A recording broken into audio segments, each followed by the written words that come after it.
Bonjour à tous, je suis Florence Porcel, Community Manager officielle de l'univers et je vous souhaite la bienvenue dans le 38e épisode de ce podcast où je vais vous parler d'exoplanètes, de musique cosmique, du Big Bang et de la Terre vue de l'espace.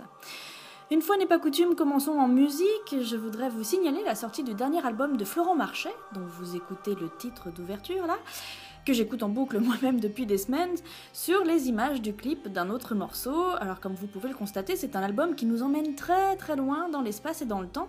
Il s'appelle Bambi Galaxy et c'est une sorte de recueil de nouvelles de science-fiction musicale. C'est très étonnant. Il nous raconte plein d'histoires, je trouve d'ailleurs les textes plus réussis que les musiques, mais c'est tout à fait personnel évidemment. Il y a tout un univers qui nous emporte et voilà, ça s'écoute presque comme un podcast en fait. Et puis on le sent vraiment impliqué, enfin il doit vraiment s'intéresser à l'exploration spatiale et au futur depuis des années. Le futur de la planète et de l'humanité semble l'inquiéter. Enfin, il y a vraiment tout un tas de réflexions derrière et on sent qu'il a ça en lui depuis un brave moment. Et ça m'a touchée. Voilà, donc Bambi Galaxy chez votre disquaire et sur toutes les bonnes plateformes de téléchargement légales. Voyageons également dans l'espace et dans le temps avec la date de l'épisode. Il y a 7 ans, le 4 avril 2007 a été découverte l'exoplanète Gliese 581c autour de l'étoile Gliese 581 qui se situe à 20,5 années-lumière de notre bonne vieille Terre. Elle a d'ailleurs été découverte par une équipe d'astronomes européennes dirigée par Michel Mayor qui est le co-auteur de la découverte de la toute première exoplanète en 1995. Et pour l'anecdote, Gliese 581c est nommé dans le film Battleship, sorti en 2012 avec Liam Neeson, puisque c'est là d'où viennent les méchants extraterrestres. Alors je vous le conseille, le film, c'est complètement barré. On a bien rigolé avec mon ami Pascal Mabille. Et il a été nominé 7 fois aux Razzie Awards, preuve que c'est du bon gros film popcorn qui tâche, avec seulement une récompense finalement pour Rihanna, quand même, pour la pire actrice dans un second rôle. Ah bah voilà, j'ai envie de le revoir maintenant, c'est malin. Bon, mais revenons à Gliese 581c. Si je vous en parle, c'est pas pour Battleship, c'est parce qu'il se trouve que récemment, 2 des planètes du même système solaire, Gliese 581d et Gliese 581g, semblent n'avoir en fait jamais existé. Après des nouvelles analyses, des astronomes américains ont expliqué que les signaux reçus pouvaient en fait correspondre à des variations du spectre lumineux de l'étoile Gliese 581 dues à son activité interne. Alors, qu'en est-il vraiment ? Futura Science a interrogé Xavier Delfosse, qui fait partie de l'équipe qui a découvert les 2 planètes en question, et voici ce qu'il répond. Alors je cite. En ce qui concerne l'annonce de l'équipe qui remet en cause la détection de Gliese 581d, je trouve une de leurs courbes assez convaincante, en tout cas suffisamment pour me faire aussi douter de l'existence de cette planète.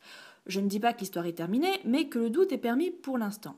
De notre côté, nous avons également souvent rejeté des candidats au titre d'exoplanète pour les mêmes motifs, à savoir que l'activité stellaire pouvait être la cause de la variation de vitesse radiale.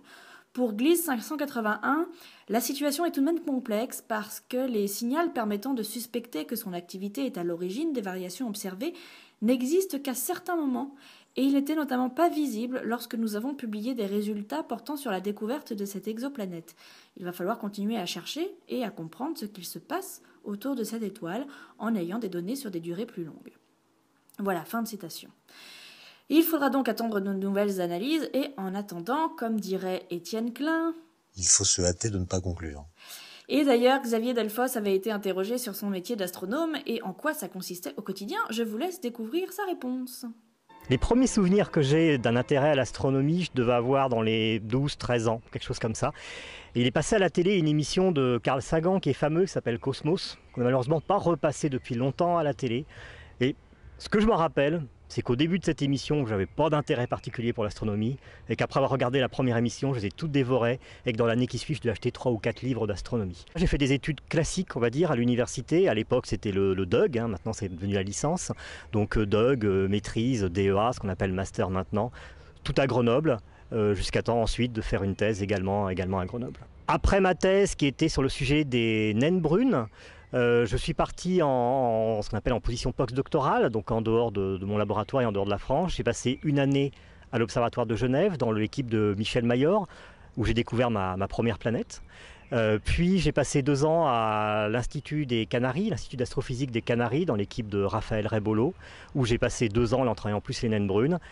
Et ensuite, en 2000, j'ai obtenu un poste en France, un poste d'astronome, et je suis revenu en France en 2000. Je suis ce qu'on appelle couramment un observateur.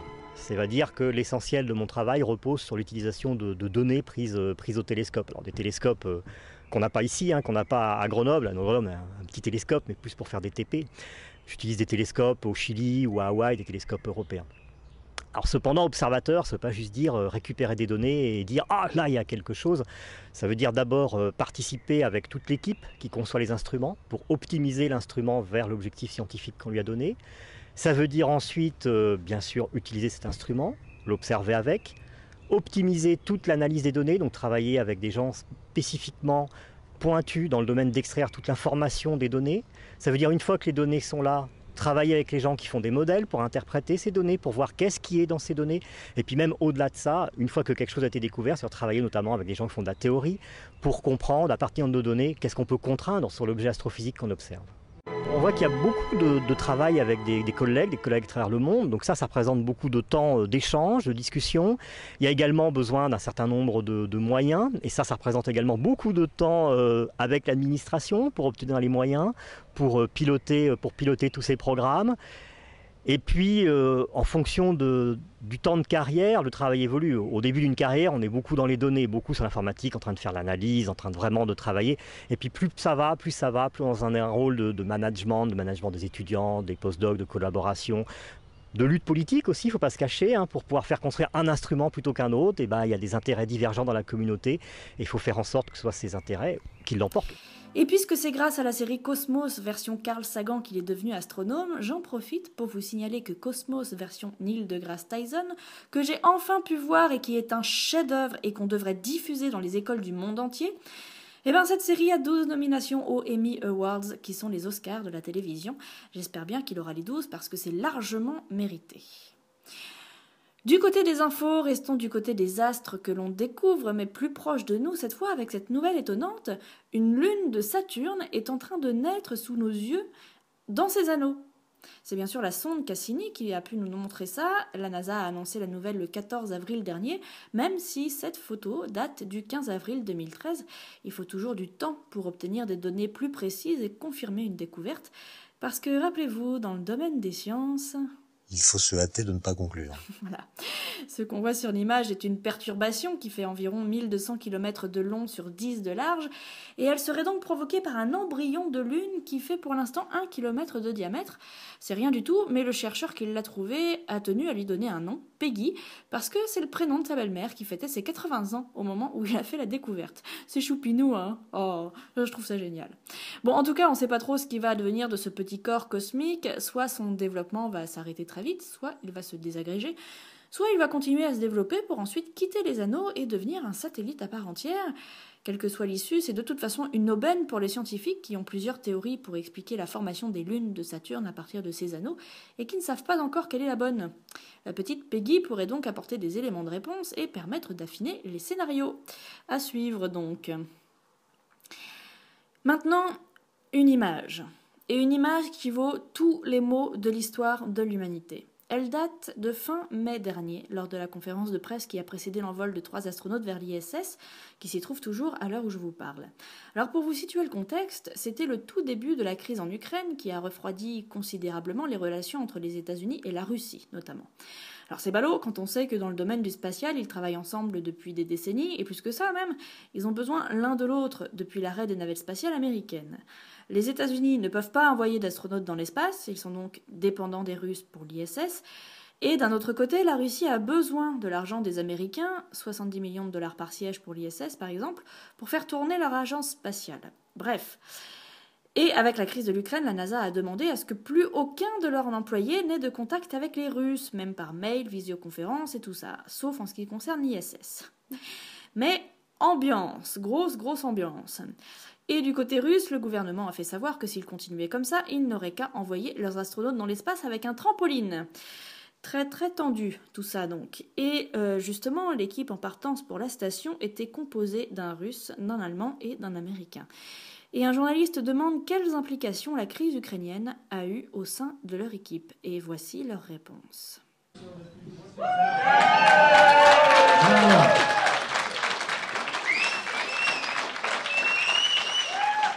Voilà. J'aimerais bien m'arrêter là et passer à la suite, tellement ça se passe de tout commentaire, mais putain, cette image devrait devenir le symbole de ce qui se passe dans le domaine du spatial. Des gens qui s'estiment, des gens qui se respectent et qui certainement s'apprécient beaucoup, des gens qui travaillent ensemble et qui arrivent à dépasser les tensions géopolitiques dues à leur nationalité respective, des gens qui sont juste des êtres humains. Et c'est tout, et qui ne font aucune concession là-dessus. Des êtres humains, putain, des terriens, des habitants d'une seule et même planète, d'une seule et même maison. Et c'est tout.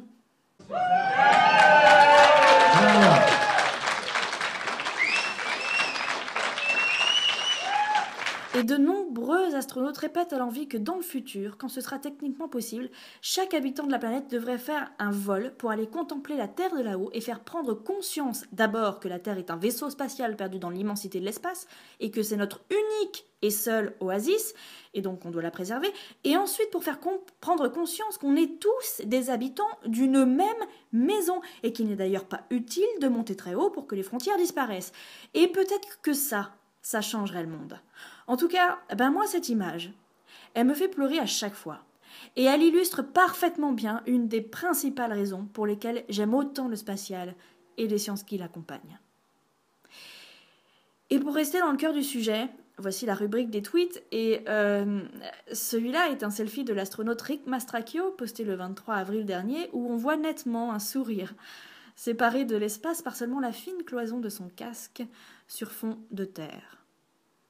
Et quelques mois plus tard, Buzz Aldrin qui postait selon lui le premier selfie spatial de l'histoire en 66, et on le voit également sur fond de terre qui semble n'avoir pas pris une ride en 48 ans. Ce qui est logique à l'échelle de l'âge de la Terre, mais en 48 ans, des continents de plastique sont apparus, des glaciers ont disparu, des côtes ont reculé, l'atmosphère a changé, et rien n'est fait pour ralentir tout ça et éviter une catastrophe. Et c'est un problème, hein, parce que vous voyez ça, c'était en juillet dernier. On est toujours, tous, vivants ou ayant vécu, ici, sur le même vaisseau, dans l'immensité de l'univers, sans solution de repli. Tous. Et puisqu'on en parle, certes, nous ne pouvons pas encore aller faire un petit tour en apesanteur pour aller voir la Terre de là-haut, mais grâce à des caméras situées sur l'ISS, on peut quand même la voir en temps réel et en HD sur ce site internet, et je crois que c'est le truc le plus magique de ces 20 dernières années. Bon, quand j'ai pris la capture d'écran du site, la station était du côté nuit de la Terre, donc pas de retransmission. Ce qu'on voit est juste le reflet du soleil dans l'objectif de la caméra, visiblement. Mais juste en dessous de la vidéo, il y a une carte où on peut savoir où elle se trouve exactement. En cas de nuage, c'est impossible de savoir, hein, sinon. Et donc on peut voir la Terre en direct. Là, par exemple, c'est planant, hein. L'ISS commence à passer du côté jour.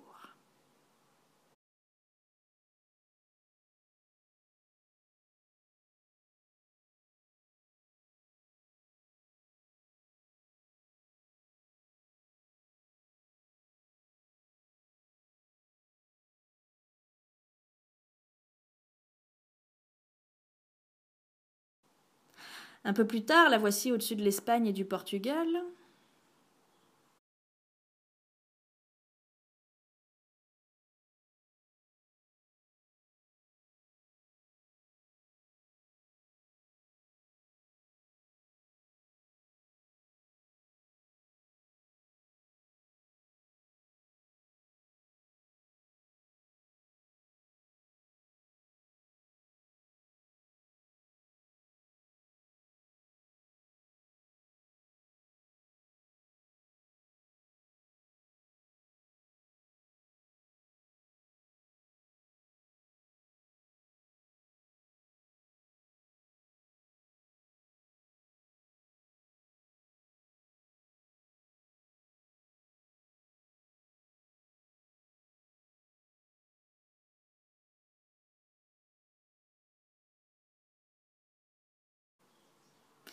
Voilà, la Méditerranée.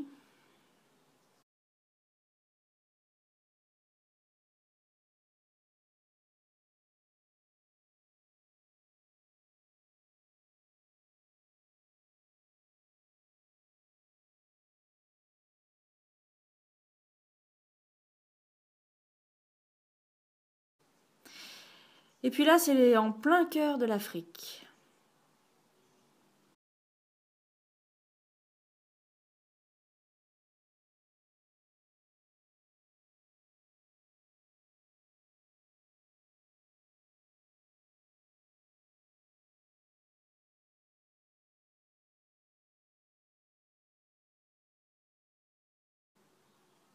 Et là, elle va arriver au-dessus du Madagascar et on commence à voir les côtes africaines se découper sur l'océan Indien.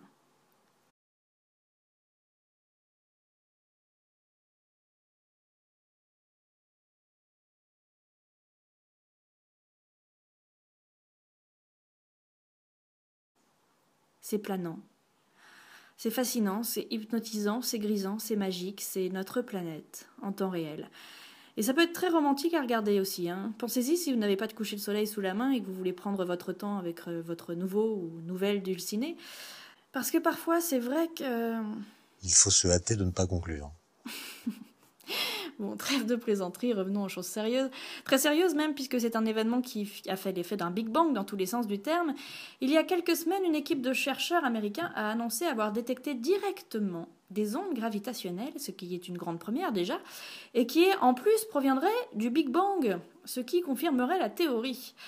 Mais d'abord, qu'est-ce qu'une onde gravitationnelle? Alors je laisse le soin de répondre à Jean-Pierre Luménet, l'astrophysicien blogueur dont je vous avais parlé à l'épisode précédent. Les ondes gravitationnelles sont une conséquence incontournable de la théorie de la relativité générale d'Einstein, qui, je le rappelle, nous dit que l'espace-temps est courbé par la distribution de la matière et de l'énergie. Bien. Mais non seulement cet espace-temps est localement courbé, vous prenez par exemple une masse qui localement va déformer l'espace-temps dans son voisinage, mais maintenant si cette masse bouge, eh bien la courbure va elle-même se propager sous forme d'ondulation de courbure. En plus, si vous agitez un bâton dans l'eau par exemple, vous avez des ondes qui sortent et qui se propagent vers l'extérieur. Eh bien, ces ondulations de courbure, produites par un corps très condensé, comme un trou noir, une étoile à neutrons, qui se déplace dans l'espace, et effectivement, ça se déplace dans l'espace, eh bien, ça agite l'espace et ça produit des ondes de gravitation, des ondulations de courbure. Elles se propagent à la vitesse de la lumière, on le sait. Le problème, donc, on aimerait pouvoir les détecter.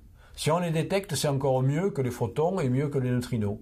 Parce qu'en fait, l'univers est totalement transparent aux ondes gravitationnelles. Ces vibrations qui nous traversent en permanence viennent aussi bien des trous noirs que de l'explosion de supernova ou que du Big Bang. Mais le problème, c'est que ces vibrations sont infinitésimales. Et donc, il faut des appareils incroyablement sophistiqués pour arriver à mettre en évidence ces infimes vibrations de l'espace. On a aujourd'hui, en opération depuis quelques années seulement, des détecteurs d'ondes gravitationnelles. On en a 3 ou 4 dans le monde. Pour l'instant, ils n'ont pas détecté de signal gravitationnel suffisamment puissant pour correspondre à leur sensibilité. Mais ce n'est qu'une première étape. Dans quelques années, on embarquera dans l'espace un gigantesque détecteur d'ondes gravitationnelles avec une sensibilité beaucoup plus grande. Ça s'appelle le télescope LISA. Et là, on espère pouvoir effectivement enfin détecter directement les ondes gravitationnelles venant, par exemple, de la fusion de 2 étoiles à neutrons ou de la coalescence de 2 grands trous noirs qui produisent beaucoup d'ondes gravitationnelles. Alors attention, ce n'est pas parce qu'on ne les a pas encore détectées directement qu'elle reste encore de l'ordre de l'hypothèse, puisqu'on les a détectés indirectement. Et ça, c'est une grande découverte importante qu'on appelle le pulsar binaire. Un pulsar binaire, c'est un système de 2 étoiles à neutrons en rotation, 2 objets très massifs et très denses qui agitent donc l'espace et produisent des ondes gravitationnelles. Elles sont trop faibles pour être détectées directement, mais l'effet de ces ondes gravitationnelles, c'est de faire perdre de l'énergie orbitale au système, si bien que les 2 pulsars se rapprochent très lentement. Et ça, ce rapprochement des 2 pulsars, ça peut se mesurer. Et le calcul, la perte d'énergie des ondes gravitationnelles, le calcul théorique, correspond exactement à ce qui est observé. Donc on a détecté effectivement indirectement les ondes gravitationnelles de ce pulsar binaire en observant très précisément la diminution de la période du pulsar. Ça a quand même d'ailleurs valu le prix Nobel aux observateurs de ce pulsar binaire pour la découverte indirecte des ondes gravitationnelles. Voilà, donc vous imaginez bien que si une détection indirecte des ondes gravitationnelles venues d'un pulsar a débouché sur un prix Nobel, il en sera sûrement de même d'une détection directe venue du Big Bang. Voici donc l'image des chercheurs américains. Là encore, je ne vais pas reformuler de peur de dire des bêtises, et je vais citer un des chercheurs interrogé par le Figaro. Début de citation. Les théoriciens prévoient que les ondes gravitationnelles primordiales, si elles existent, ont perturbé la lumière originelle émise il y a 13,8 milliards d'années en lui imprimant une polarisation particulière, c'est-à-dire une façon d'osciller extrêmement caractéristique. Comme nous baignons toujours dans ce rayonnement, qui s'est considérablement refroidi avec le temps, il est possible de l'étudier. Nous avons donc braqué un radiotélescope au pôle sud sur une petite portion de ciel très propre, afin d'étudier avec précision la polarisation de ce rayonnement fossile. Et nous avons trouvé le signal que nous espérions. Fin de citation. Donc c'est cette image. Et le petit trait que l'on voit là, c'est ce qui représente la polarisation, si j'ai bien compris. Mais voilà, comme toujours, en science... Il faut se hâter de ne pas conclure. Et comme de nombreux scientifiques sont sceptiques, il se pourrait que cette annonce fracassante ait été faite un peu trop tôt par une équipe un peu trop zélée. Peut-être ces chercheurs se sont-ils trompés sur l'interprétation de ces données. Du coup, il va falloir attendre l'automne et les résultats du satellite européen Planck, qui a observé la même portion du ciel, pour confirmer ou infirmer ces résultats. En attendant des nouvelles fraîches du Big Bang, faisons connaissance avec la personnalité de l'épisode. Elle s'appelle Virginie Spy, elle est sémiologue et maître de conférences à l'Université d'Avignon, spécialiste de la télévision et de la célébrité. Elle en a écrit 2 livres d'ailleurs sur la télévision. Et elle s'intéresse notamment aux programmes populaires. En parallèle, elle est aussi l'auteure de pièces de théâtre. Et si je vous en parle aujourd'hui, c'est parce qu'elle a regroupé toutes ses compétences dans un projet de fiction en ligne qui s'appelle Mars Océan. C'est un court roman de science-fiction qu'elle a publié chapitre par chapitre sur Internet et que j'ai beaucoup aimé. Alors le pitch est le suivant. Mars Océan, l'univers n'a pas été totalement exploré, la télévision non plus. Qui n'a pas eu envie de changer de vie pour repartir à zéro? Quand l'opportunité de partir sur Mars s'est offerte à Louise et Sirius, ils ont tenté leur chance. Mais est-il possible de tout quitter lorsqu'on est filmé 24 heures sur 24? Lorsqu'on est contraint de vivre entouré de personnes qui, comme vous, ont tout quitté? Et que faire quand l'une des participantes disparaît? Évidemment, elle s'est inspirée du projet Mars One, mais s'en dégage très librement, et l'intrigue est sympathique, de vraies questions sont posées, et c'est très agréable à lire, d'autant plus que c'est très court pour ceux d'entre vous qui seraient allergiques au pavé. Le texte intégral est toujours disponible sur le site dédié, et que je mettrai en lien sur mon blog, bien entendu, et il est disponible en version Kindle pour la plage, sur Amazon, pour la modique somme de 1,49 €. Et c'est ainsi que je me hâte de conclure le 38e épisode de La folle histoire de l'univers. Un immense merci à tous ceux qui ont mis des étoiles à ce podcast sur iTunes et à tous ceux qui m'ont laissé un petit mot gentil. Ça fait vraiment chaud au cœur et n'hésitez pas si vous n'avez pas encore fait, c'est toujours un plaisir de vous lire et de voir que vous n'existez pas que derrière des chiffres de téléchargement. Je vous rappelle que tous les liens vidéo images sont mis en ligne sur mon blog et vous pouvez également liker la page du blog sur Facebook. Et surtout, un immense merci à tous ceux qui partagent ce podcast sur les réseaux sociaux et ailleurs et qui le font tourner. N'hésitez pas, c'est gratuit, c'est pour vous, c'est pour tout le monde. Alors faites tourner, vraiment. Et je vous laisse en images avec les 5 premières minutes de mon talk TEDx sur la scène de Bobino à Paris le 12 juin dernier. L'intégralité de la vidéo se trouve bien sûr sur mon blog si vous voulez connaître la suite. Prenez soin de vous, prenez soin de notre planète. N'oubliez pas de rester le nez en l'air à ne rien faire et passer un bel été sous les étoiles. J'ai envie d'aller m'installer sur la planète Mars et d'y vivre pour le restant de mes jours. Parce que quand j'étais petite fille, je voulais visiter tous les mondes de l'univers. Parce que la Terre est le berceau de l'humanité, mais qu'on ne passe pas toute sa vie dans un berceau. Parce qu'aucun être humain n'a encore jamais vu une autre planète de ses propres yeux. Parce que je ne suis pas très optimiste quant à la survie à court, moyen et long terme de l'humanité, et que je voudrais savoir si nous pouvons survivre dans un environnement extrêmement hostile. Parce que la planète Mars peut permettre de répondre à certaines questions, comme pourquoi la vie est apparue sur Terre, et que je voudrais beaucoup participer à ce genre de recherche scientifique. Parce que ça me passionne, parce que ça me fascine, parce que j'en ai envie. Mais ouais, après tout, mais quelle meilleure réponse que l'envie pour justifier un choix? Et pourquoi vous êtes venus ici, vous, ce soir? Parce que vous en aviez envie, non? J'espère. Enfin, je ne sais pas, mais quand on a un choix à faire, en général, on prend l'option qui nous plaît le plus. Personne au restaurant ne se dit j'ai bien envie d'une entrecôte, alors mettez-moi la salade, ce sera parfait. Non, personne, jamais.